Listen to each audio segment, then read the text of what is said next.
সামাজিক মাধ্যমত চৰ্চিত আমগুৰি বৰবাম চাহ বাগিচা 10,000 শ্ৰমিকৰ বসতিপূৰ্ণ এই বাগিচাখন দেখাত ধুনীয়াই নহয় বৰঞ্চ বাগানখনত আছে এটা বৃহৎ গ্ৰন্থাগাৰো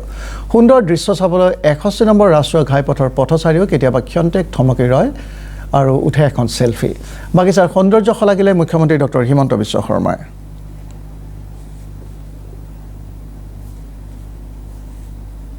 আমাৰ মুখ্যমন্ত্ৰী ডাঙৰীয়াক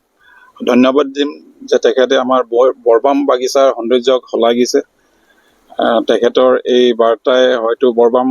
বাগানক আৰু মানে ফেমাস কৰি তুলিব আমাৰ গ্ৰুপত অসমত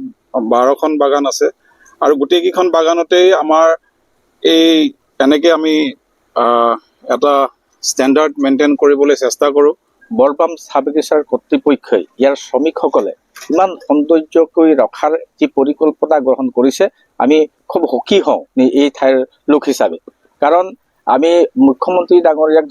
ধন্যবাদ জনাইছোঁ যে আমাৰ এই দৃশ্যটো চকুত পৰিছে কাৰণ এই বাগিচাত সেই ৰাস্তাটো তেখেতেই নেতৃত্বাধীন চৰকাৰখনৰ দিনতেই হৈছে আৰু ইমান ধুনীয়াকৈ ইয়াত গছবিলাক সজাই পৰাই ৰাখিছে মঠ মন্দিৰৰ পৰা আদি কৰি ইয়াত এটা অসমৰ ভিতৰত চাহ জনগোষ্ঠী অঞ্চলৰ সুন্দৰ এটা লাইব্ৰেৰী আছে